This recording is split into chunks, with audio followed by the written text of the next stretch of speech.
Chers téléspectateurs, bonjour et bienvenue sur Lumen Christi TV dans votre émission Vie des familles.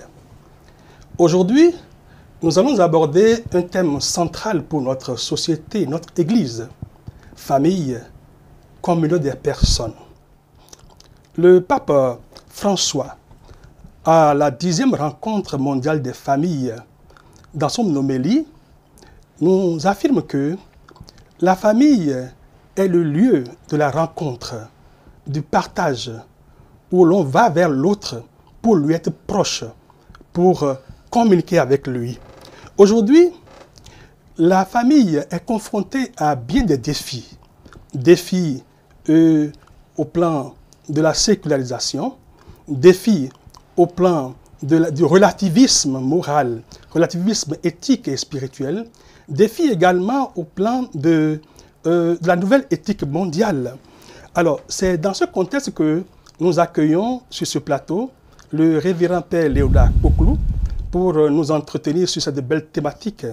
Et je voudrais animer cette émission avec ma chère épouse Emilienne Agbokou.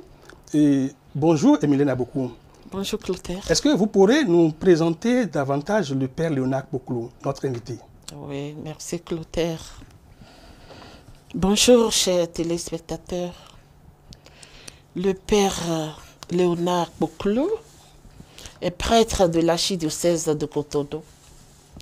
Il est spécialiste des questions de mariage et de la famille. Il est l'aumônier diocésain des associations et groupes de familles et des femmes catholiques dans l'archidiocèse de Cotonou. Cher Père Léonard, bienvenue sur ce plateau. Comme nous sommes heureux de vous accueillir. Bonjour, Madame Emilienne. Bonjour, mon Père. Merci d'avoir accepté notre invitation. Nous allons démarrer cette émission. Dans une première partie, nous allons faire le tour d'horizon, l'état des lieux sur la notion de la famille. Alors, à l'entame, une première préoccupation, Révérend Père, dites-nous, la famille, c'est quoi? Alors, merci, Monsieur Clotaire. Bonjour aux chers téléspectateurs. Alors, la famille est cette entité sociale naturelle qui s'accomplit dans le mariage. La famille assure la vitalité, la solidarité entre les membres et le lien entre les générations. Et comme famille, on peut noter toute une typologie. La famille nucléaire, la famille élargie, la famille recomposée, la famille adoptive. Elle s'origine en Dieu. Et c'est pourquoi, dans sa dimension théologique, elle est le reflet de Dieu. Le Dieu Trinité est communion d'amour et la famille est son reflet vivant. Alors, vous avez parlé, excuse-moi Emilienne, vous avez parlé de la famille recomposée. Oui. Est-ce que vous pouvez nous expliquer un peu ce que referme ce vocable?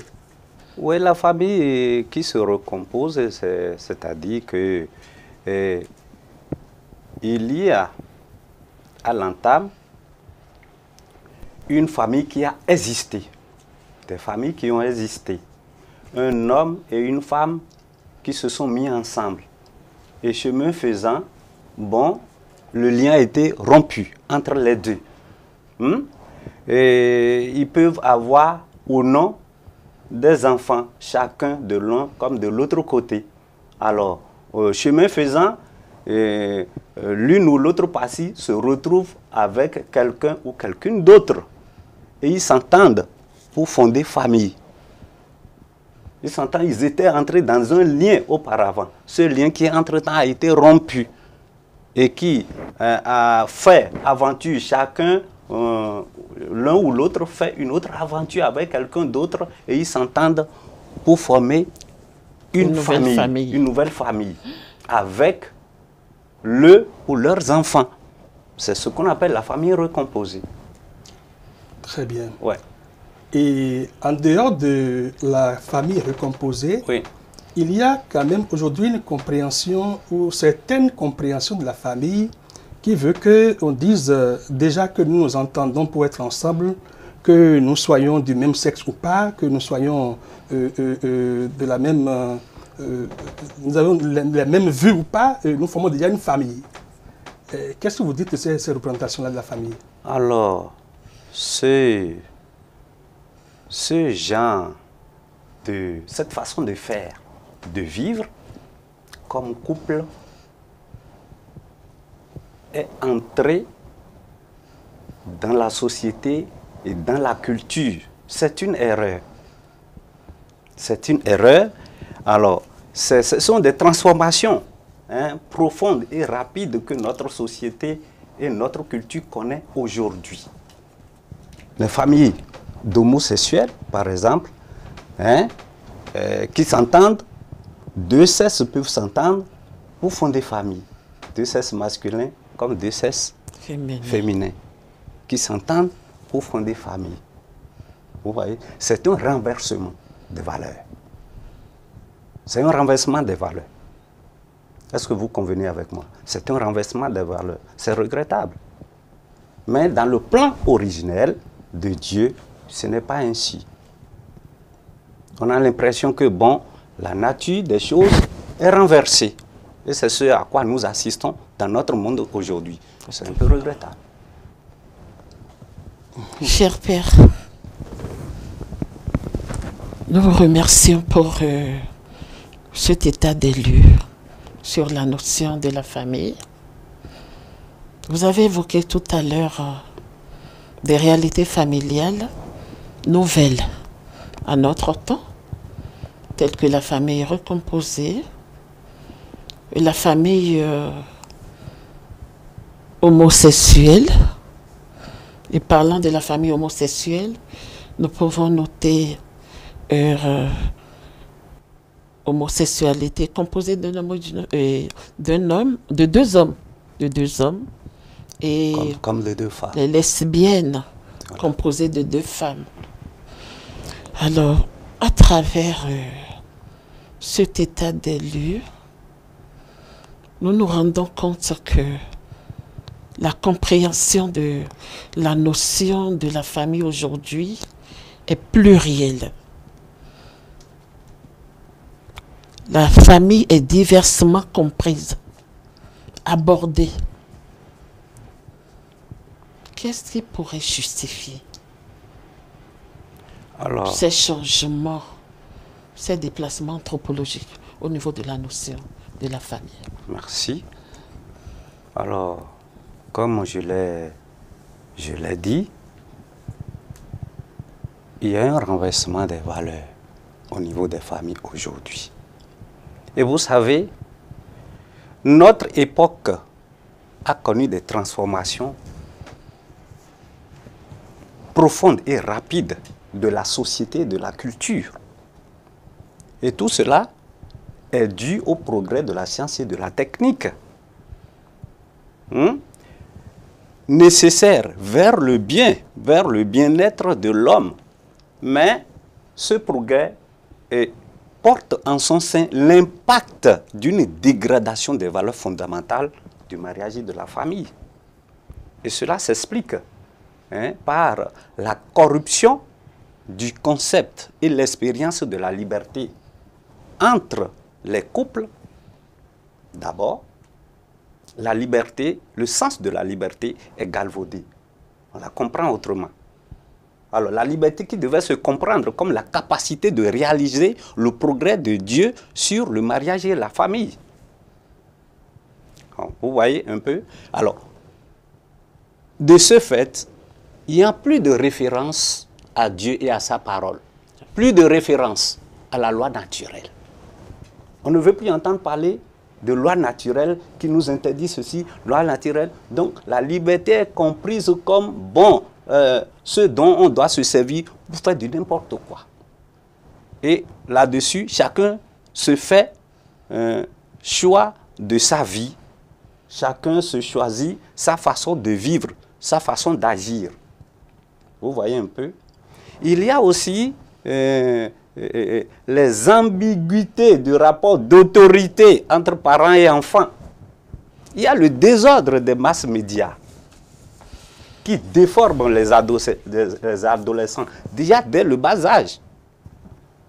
Vous n'êtes pas sans savoir que dans les écoles, bon, on peut déjà apprendre la sexualité aux enfants, comment faire usage de son sexe. Bon, vous savez, quand on était étudiant, on a étudié ces questions-là, la masturbation, l'enfant qui, à l'âge de 4 ans ou de 6 ans, bon, on peut lui apprendre à se masturber, bon, comment user de son sexe et autres. Pas en notre temps, mon père. Pardon. Pas en notre temps. Pas en notre temps, mais aujourd'hui. Aujourd'hui, d'accord. Et on demande de l'enseigner aux enfants. Ah On bon? demande de l'enseigner aux enfants. C'est tout un désordre. Alors, j'ai reçu hier, hein, par médias, que dans les écoles, il y a des groupuscules qui se forment, c'est-à-dire entre les élèves, le commerce sexuel à l'école. À l'école. Ah bon? Oui. Alors, des hommes, des garçons peuvent s'entendre, ils font des tontines de mois, et ils cotisent, et chacun à son tour, on peut donner au premier qui, lui, se sert de l'argent, il a assez d'argent, il s'en sert, il va draguer une fille qui pourrait satisfaire leurs besoins sexuels à tour de rôle pendant tout le mois. Vous voyez. Dans les écoles? Dans les écoles. Je l'ai eu hier. Ça vous étonne? Il y a aussi les désordres et les divorces réguliers. Il y a la mentalité proprement contraceptive. Et tout ceci contribue, constitue des atteintes aux valeurs du mariage et de la famille. Vous voyez ça? Alors, la vie n'est plus perçue comme une bénédiction, mais comme un péril dont il faut se défendre. Vous voyez, les avortements, le recours à la stérilisation, vous voyez tout ça là. Où on peut choisir, on a parlé des homosexuels, des femmes gays. Il y a aussi, bon, il y a tout un tas de choses. Quelqu'un qui peut choisir d'aller acheter des gamètes et venir s'implanter dans le ventre et avoir son enfant, un enfant sans père. Vous voyez? Et c'est comme ça qu'on entend fonder sa famille. Est-ce que c'est de la famille, ça? Mon père. Oui, voilà. Nous Vous voyez un sommes, peu ces soucis-là, hein, que nous avons en face de la réalité et de la vérité de la famille aujourd'hui. Cela nous donne du travail. Tu avais une préoccupation? Voilà, j'étais ébahie de suivre le père, mais je le suivais avec beaucoup d'intérêt. Et la question que je me pose, que nous posons, cher père,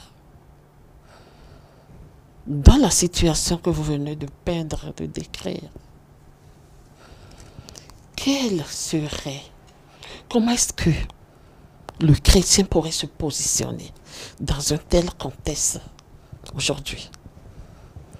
Alors, à mon avis, le chrétien doit pouvoir savoir raison garder sur tout ce qui vient de l'extérieur et se trouve en porte-à-faux avec la vérité sur le mariage et la famille.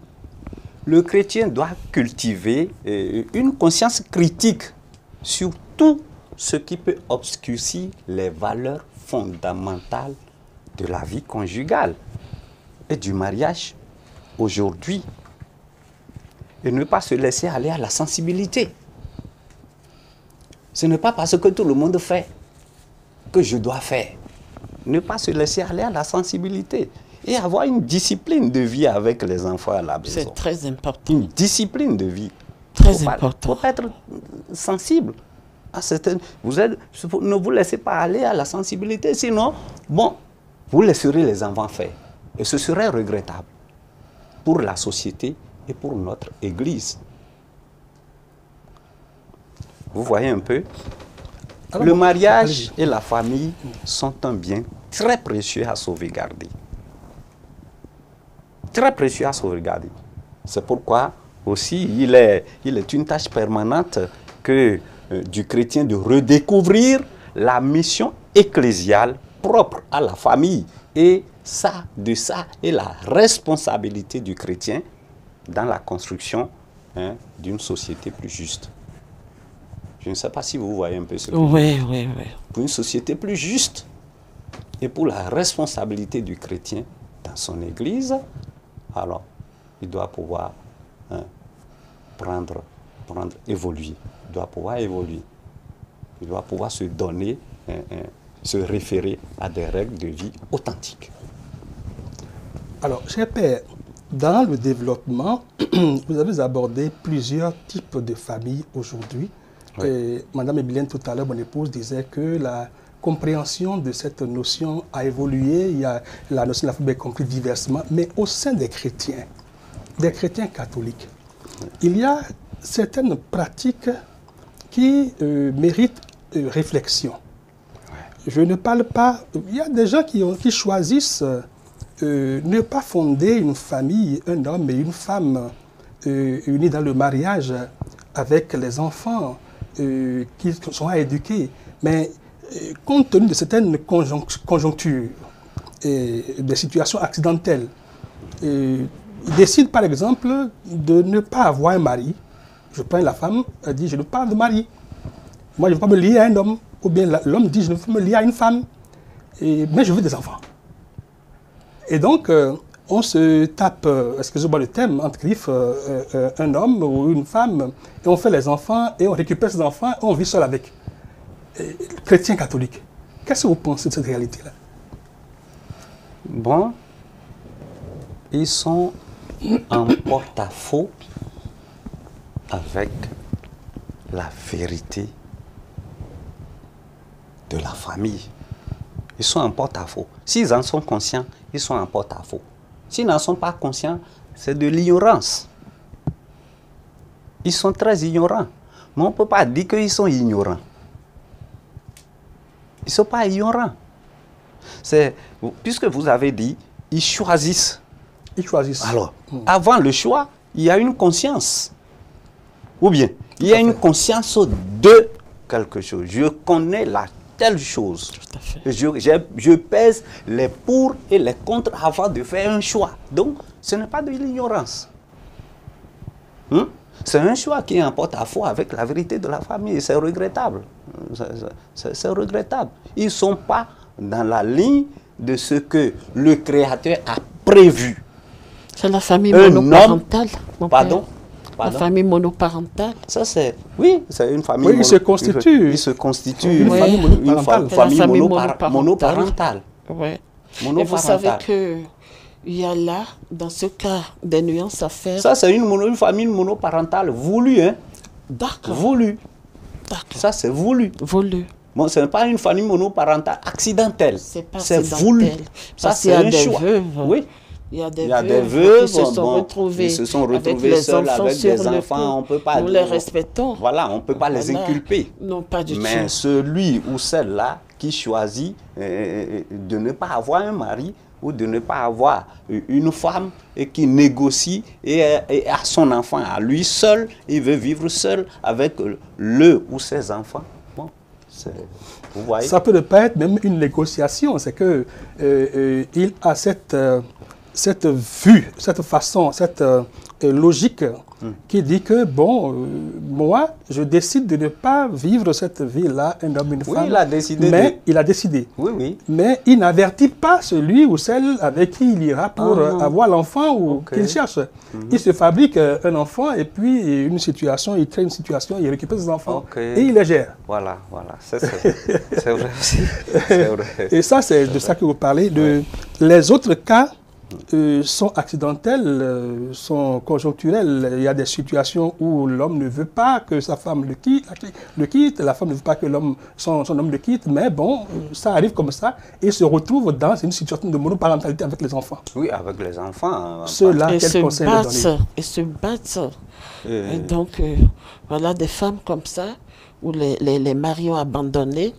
que les maris ont Oui, abandonné que les maris- avec les enfants. Avec les enfants. Avec les enfants, bon, Voilà. nous n'allons pas les inculper. Pas du tout. Nous n'allons pas du leur tout. jeter le Pas tort. du tout, pas Non. du tout, au Ils n'ont contraire. pas voulu Au être contraire. dans cette situation. Elle joue le rôle Moi, du mari du mari et de de la femme la à la femme. fois. Bon, je les félicite Voilà. et je les encourage qu'ils comptent sur le Seigneur qui sait nourrir les siens, les aidera à prendre leurs responsabilités vis-à-vis de ces enfants-là, puisqu'ils n'ont pas choisi d'être dans cette situation. Elles n'ont pas choisi. Elles n'ont pas choisi. Merci beaucoup, cher Père. Par rapport à... Tu avais une préoccupation? Non? Tu peux y aller. Et par rapport à cette première question sur les déplacements anthropologiques qui ont amené les différentes conceptions de la famille, est-ce qu'on peut fondamentalement retenir une mauvaise conception de la liberté? Je ne sais, C'est-à-dire je ne que saisis pas.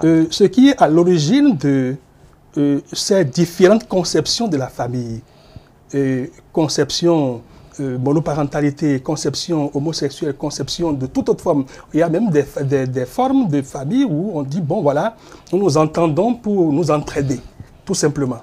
Et comment ils appellent ça? La famille sentimentale. La famille sentimentale, même des pactes de solidarité. Il n'y a pas de solidarité civile. Qui ne sont pas dans le schéma de la famille classique. Et est-ce que on peut retenir tout simplement que c'est une mauvaise conception de la notion de la liberté qui amène cette bien sûr, c'est une liberté corrompue. Liberté corrompue. C'est une liberté corrompue, une mauvaise compréhension de la liberté. Une mauvaise compréhension de la liberté. Vous voyez, vous êtes libre, votre liberté doit pouvoir s'arrêter quand vous voyez la majorité n'y adhère pas. Ça veut dire quoi? Si vous décidez de faire quelque chose et que la raison ne l'admet pas, notre raison là ne l'admet pas, je ne suis même pas du côté de la foi, on va raisonner. La raison ne l'adopte pas, il faut savoir que votre liberté là, il faut ranger ça. Oui. Il y a quelque chose qui doit vous parler à l'intérieur. Je crois que le Seigneur nous a donné la faculté de discerner le bien Tout à fait. ou bien le bien du mal, tout à fait. le vrai du faux. Vous voyez, c'est très simple. Bon, à mon niveau, moi, ce n'est pas difficile. Il y a une certaine conscience qui est la voix de Dieu qui parle en nous. Tout à fait. Dieu qui nous a fait ne veut pas nous laisser nous perdre. Il nous a donné toutes les balises, tous les moyens possibles. Il a donné les facultés. Nous sommes créés à l'image et à la ressemblance de Dieu, comme Dieu. Dieu réfléchit. Ou bien, absolument. Dieu raisonne. Ou bien, et nous avons cette chance-là qui nous est accordée tout ça. Alors, c'est pourquoi je parle d'une liberté vraiment corrompue. C'est la liberté mal gérée qui crée ça. Eh bien, elle a parlé tout à l'heure de positionnement du chrétien. Oui. Aujourd'hui, on constate que ce positionnement peine à s'affirmer. Surtout que ces différentes conceptions de la famille aujourd'hui tentent de se faire de la voix, et même de s'imposer par la presse, par les médias, par les feuilletons. Et il y a des choses qu'on fait pour que cette différente conception de la famille puisse devenir une norme sociale. Qu'est-ce que vous en pensez? Alors, je crois que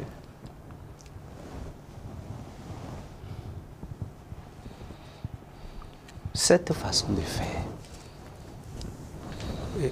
la vie familiale exige des règles.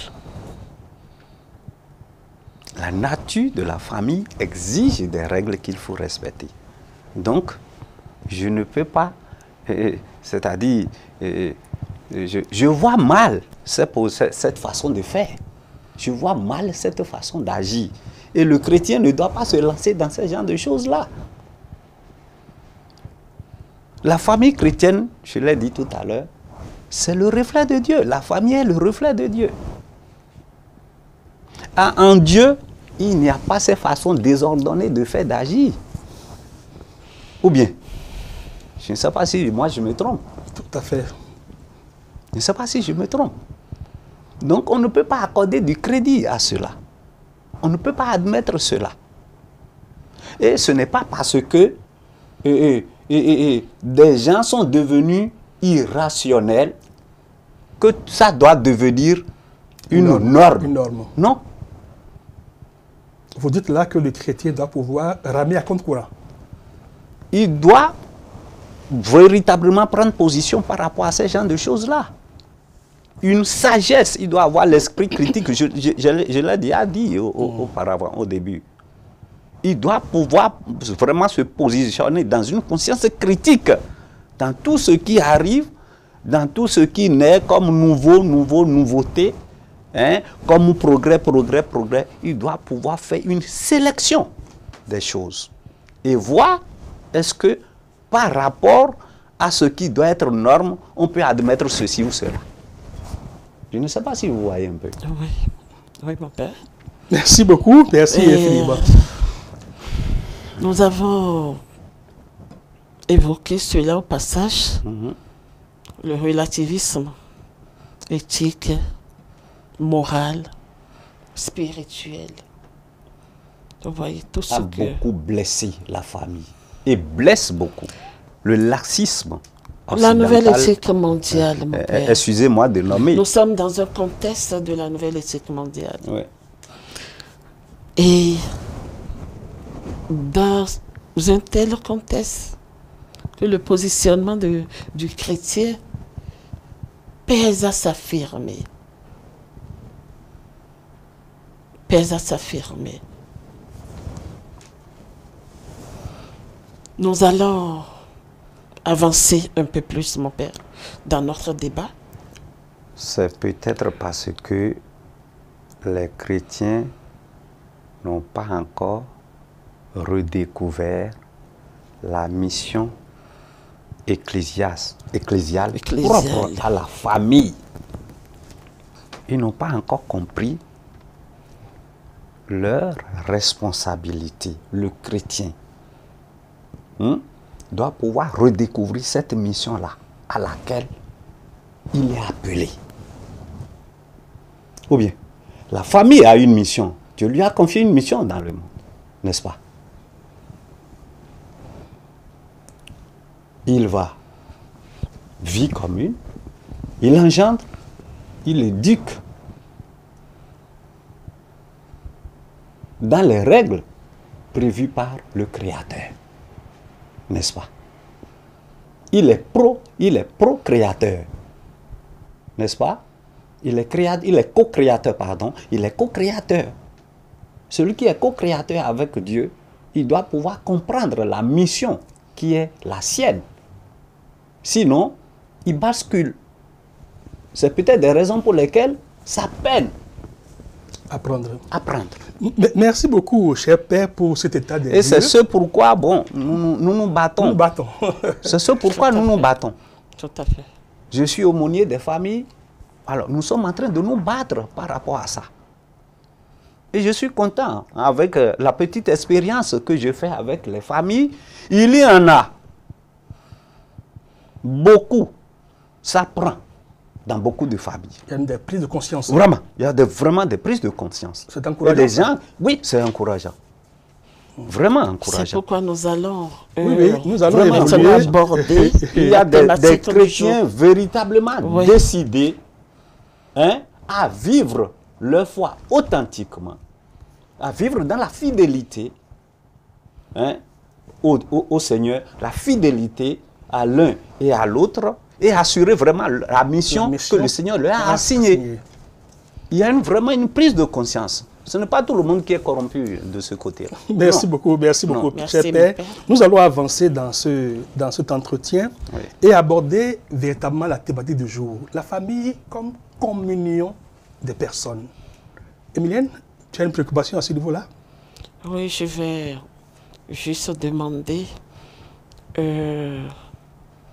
au Père de nous aider à comprendre ce qu'on entend par communion de personnes. Communion de personnes. Communion de personnes. Et pourquoi la famille pourrait être appelée, pour être considérée comme une communion de personnes. Merci beaucoup. Alors, la communion des personnes se laisse déjà comprendre à l'origine de la création de l'homme et de la femme. L'homme, créé à l'image et à la ressemblance de Dieu, se retrouve différent, être différent des autres êtres, n'est-ce pas? Et il a acquis de ce fait une conscience personnelle dans le processus selon lequel il se distingue des autres êtres vivants. Et en même temps, dans cette solitude, il va s'ouvrir à un autre être semblable comme lui, que la Genèse va définir comme une aide semblable qui lui est accordée. Une aide qui lui est semblable. Assortie. Voilà. Et voilà pourquoi il va s'écrier, quand le Seigneur va prendre ses côtes pour fabriquer la femme, il va s'écrier, voici l'os de mes os et la chair de ma chair. Et on ajoute, on continue. C'est pourquoi l'homme quittera son père et sa mère, il s'attachera à sa femme et les deux ne feront une seule chair. Alors, c'est cette aide vers laquelle achemine la solitude originelle. Cette aide-là vers laquelle achemine la solitude originelle qui est ici appelée la communion des personnes ou l'unité des deux. Je ne sais pas si vous voyez un peu. Oui. C'est très profond, mon père. Oui, mon père. C'est un peu théologique. C'est un peu théologique. Alors, c'est le lien. Je vais un peu dans l'explication. Alors, cette communion des personnes, c'est ce lien qui, en un sens, découle du fait même d'exister comme personne à côté d'une autre personne. Le fait d'exister comme personne à côté d'une autre personne. Et cela devient par lui-même une existence de la personne pour la personne. Dans la communion des personnes, j'existe pour l'autre et l'autre existe pour moi. En clair, la communion des personnes, c'est cette unité d'amour entre les personnes dans le mariage et qui fait que l'un ne peut pas exister sans l'autre. La communion des personnes dans le mariage, c'est ça. C'est cette unité d'amour entre les personnes dans le mariage et qui fait que l'un ne peut pas exister sans l'autre. Vous voyez un peu? Alors, quand vous me posez la question de savoir pourquoi parler de la famille comme communion des personnes, vous voyez, on pourra parler de la famille comme communion des personnes parce que au sein du mariage et de la famille, il y a qu'il se tisse des relations interpersonnelles. Il y a le rapport entre conjoints, il y a le rapport de paternité et de maternité, il y a la relation de la filiation, il y a la relation de la fraternité, à travers lesquelles chacun est introduit dans la famille humaine et dans la famille de Dieu, qu'est l'Église. Je ne sais pas si vous voyez un peu. Tout à fait. Oui. Alors, en clair, dans une famille, le père n'est jamais père sans son épouse et les enfants. la mère n'est jamais mère sans son époux et les enfants. Et les enfants n'existent jamais ou n'existeront pas sans père ou sans mère. C'est intéressant ça. Vous voyez? Donc, vous voyez un peu le sens de la communion des personnes qui doit exister et qui existe entre un homme et une femme qui s'engagent pour fonder famille. Donc, dans la famille, voilà un peu ce qu'on peut comprendre de la communion des personnes. Ce lien d'amour entre les personnes et qui fait que les uns ne peuvent pas vivre sans les autres. Dans une famille, le père, vraiment, il ne peut pas vivre sans sa femme et ses enfants. N'est-ce pas? Les enfants aussi. Non plus. Est-ce qu'ils peuvent exister Non. sans père et mère? Non. Donc, il y a une relation de circularité entre les personnes. Alors, mon père, cela m'amène à poser cette question. Comment est-ce que la famille humaine pourrait-elle refléter voilà. la famille divine? Alors, la famille humaine... La famille humaine, oui. Vous venez de décrire cette circularité, cette communion entre les personnes. Comment est-ce que si vous voulez, cette famille oui. pourrait être le reflet de la famille divine? Merci. Alors, la famille humaine reflète le mystère de la famille divine en ceci que,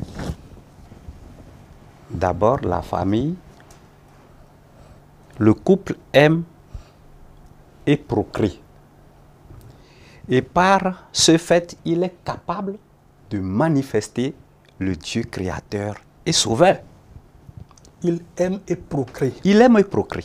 Et par là même, oui. il manifeste le Dieu créateur et sauveur. C'est pourquoi on va les appeler co-créateurs. Co-créateurs. Ou même procréateurs. Ou même procréateurs. Quand je dis procréer. Co-créateurs et co-créateurs. Oui. Hein? Vous voyez? Les deux à la fois. Les deux à la fois. Hein? Alors, dans la famille humaine, il y a l'amour fécond arrive à être les symboles des réalités intimes de Dieu, selon les expressions du pape François. Dieu, communion d'amour, et la famille est son reflet vivant. Alors, de plus, la capacité du couple humain à procréer est le chemin par lequel passe l'histoire du salut. N'est-ce pas? La Vierge Marie. Dieu, Christ, nous est venu par la Vierge, n'est-ce pas? Tout à fait. Qui a acquis la capacité de procréer, n'est-ce pas? Ouais. Et qui a gardé en son sein le Christ. Bref, alors, ainsi la relation féconde du couple devient une image pour découvrir le mystère de Dieu, Trinité, Père, Fils et Saint-Esprit. Et je vous l'ai dit tout à l'heure, le pape François, il a bien dit Dieu, Trinité, communion d'amour. Et la famille est son reflet vivant. Alors, Jean-Paul II avait été clair avant le pape François là-dessus. Je vais vous faire une citation du pape. Il dit, notre Dieu, dans son mystère le plus intime, n'est pas une solitude, mais une famille, puisqu'il porte en lui-même la paternité, la filiation et l'essence même de la famille qu'est l'amour. Alors, cet amour, dans la famille divine, c'est l'Esprit Saint. Tout à fait. Mais, malheureusement, cette réalité de la communion des personnes est de nos jours galvaudée. Et c'est ça que nous avons évoqué auparavant. Oui. Mon père, C'est un peu théologique. Je suis séduite par tout ce que vous dites et très édifiée. Je ne parlerai pas en thème de malheureusement, mais je parlerai en thème de besoin.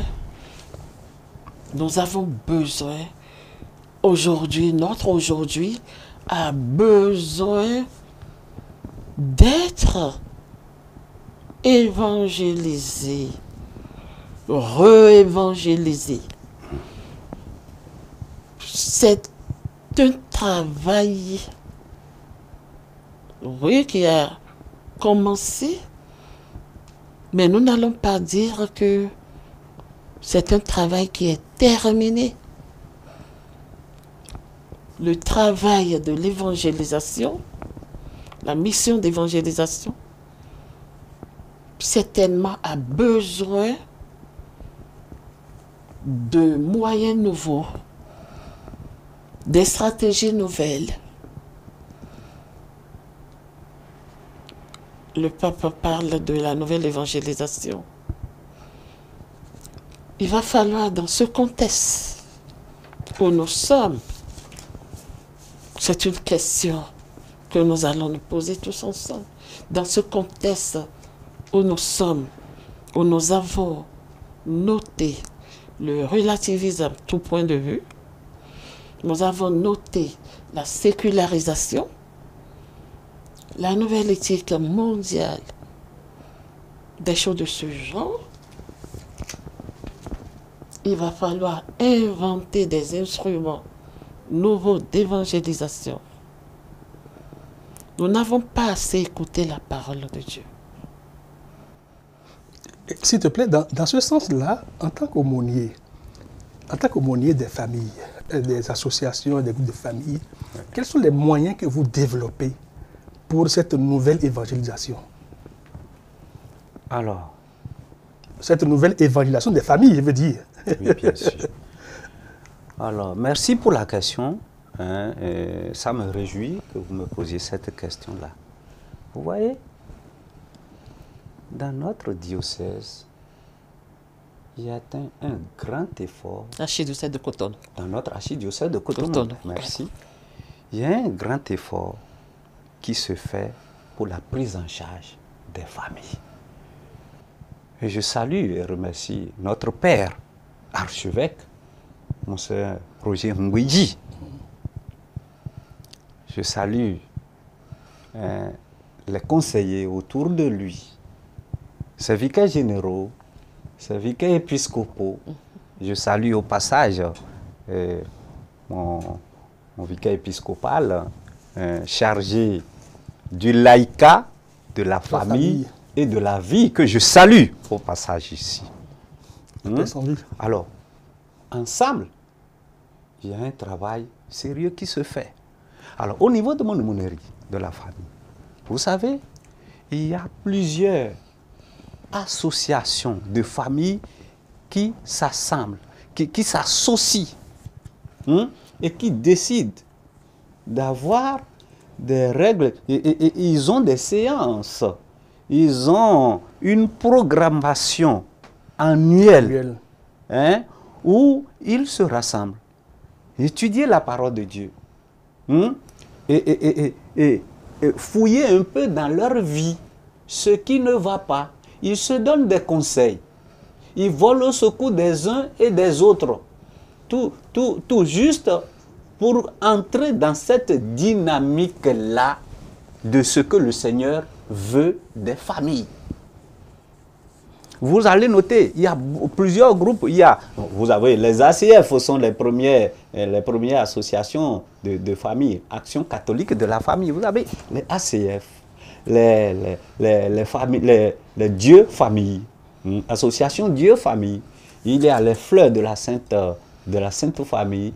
Il y a les foyers de la Sainte Trinité, etc., etc. On a près d'une vingtaine comme ça. Vous voyez, il y a les femmes catholiques. Les femmes catholiques, elles sont dans des familles. Elles viennent des familles. Elles sont mères et éducatrices. Vous voyez, tout ce monde-là est mis à contribution pour l'évangélisation. Pour l'évangélisation des familles. Des familles. Merci beaucoup, cher Père. Tout ça est mis à contribution. Nous n'avons plus il y a un beaucoup travail de temps. sérieux qui se fait au niveau, à ce niveau-là. Je suis très content. Voilà, il y a peu longtemps, je suis venu à la tête de cette aumônerie, mais je crois que bon, le Seigneur, il va faire des merveilles. Tout à la gloire de Dieu. Tout à la gloire de Dieu. Il continue de faire, il va faire des merveilles dans notre archidiocèse de Cotonou. J'avais envie de vous poser une question, mais il y a le temps qui nous talonne. Oui, oui. Mais je vais peut-être sur une deuxième. Et comment la famille humaine aujourd'hui, par son agir, pourrait témoigner de la réalité de la famille divine? Et vous répondrez à ça en nous précisant aussi, dans la Sainte Trinité, le Père n'est pas le Fils n'est pas le Père, l'Esprit n'est pas ni l'un ni l'autre. Est-ce qu'au niveau de la famille humaine, l'un des membres peut souhaiter que les autres se confondent à lui? Merci pour la question. Alors, Dieu étant lui-même communion d'amour et la famille étant son reflet vivant, alors les couples sont invités toute leur vie à une union solidaire dans la recherche du bien des conjoints et de leurs enfants. Ils sont invités à la fidélité à leurs engagements et à la préservation des valeurs du mariage et de la famille. Vous voyez un peu ce que je dis? Alors, dans la famille, on ne se confond pas à l'autre. Le père ne se confond pas au fils. Le fils ne se confond pas au père. Le père, il est père avec ses responsabilités de père. Mais toujours en collaboration avec le Fils et l'Esprit Saint. Le Père ne fait rien sans le Fils. N'est-ce pas? Oui. Le Fils ne fait rien sans le Père. Et l'Esprit Saint également. C'est pourquoi dans les sacrements, quand un sacrement est administré dans l'Église, Dieu le Père est là. Présent. Dieu le Fils est là. Présent. Dieu l'Esprit Saint est là. Mais chacun accomplissant son rôle. N'est-ce pas? De la même manière, dans la famille humaine, dans la famille chrétienne, alors, le mari ou l'époux, il est différent, n'est-ce pas, de sa femme. Ce qui relève de sa responsabilité, il l'accomplit. Mais avec le soutien de son épouse. L'épouse accomplit sa responsabilité d'épouse, de femme et de mère. Mais avec le soutien et la solidarité de son homme, de son époux. Vous voyez, les enfants étant enfants aussi dans leurs responsabilités. Les responsabilités, oui, ne se confondent pas. Elles sont complémentaires. La complémentarité, la solidarité. Les personnes ne se confondent pas. Le père, il est père, le mari, il est mari. Le père, il est père. La mère, eh bien, l'épouse est épouse. Il n'y a pas que l'épouse devienne maîtresse de la maison et qui prenne la place du père. Il n'y a pas que l'homme devienne... Normalement, non. Non. Normalement, non. Normalement, non. Vous voyez, c'est quand il y a fuite de responsabilité au niveau des conjoints que l'un se voit obligé de jouer le rôle qui revient à l'autre. Je ne sais pas si vous voyez. Mais, bon, comme on a parlé de solidarité, de soutien, bon, on peut aider, vous pouvez aider votre épouse dans l'accomplissement de sa responsabilité et vice-versa. Oui, je ne sais pas si je me fais passer. Merci beaucoup, mon père. Merci infiniment. Nous allons peut-être rentrer progressivement dans la conclusion de cette émission. Emilienne, tu peux nous aider?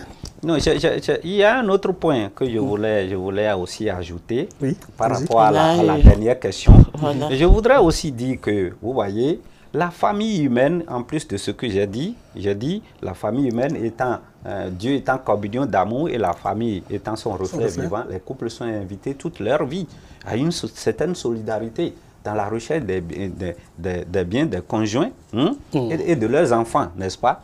Ils sont appelés à la fidélité, à leurs engagements et à la préservation des valeurs du mariage et de la famille. Mais il y a aussi ce point important. Ils sont invités à se faire sien l'hymne à l'amour de Saint Paul. 1 Corinthiens 13. 1 Corinthiens 13, les versets 4 à 7.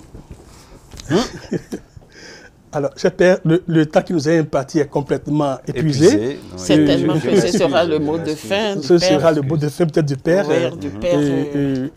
Je voudrais remercier le Père Léonard. Merci, cher Père, pour nous avoir aidés à approfondir la notion de la famille comme communion des personnes. Nous avons suffisamment été nourris. Alors, encore merci. Merci à vous, cher Père. Alors, comme l'affirme le Saint-Pape Jean-Paul II dans son exhortation apostolique synodale Familiaris Consortio en son numéro 17. Il a bien dit, la famille est la communauté de vie et d'amour d'un homme et d'une femme fondée sur le mariage et l'ouverture à la vie. Et l'ouverture à la vie.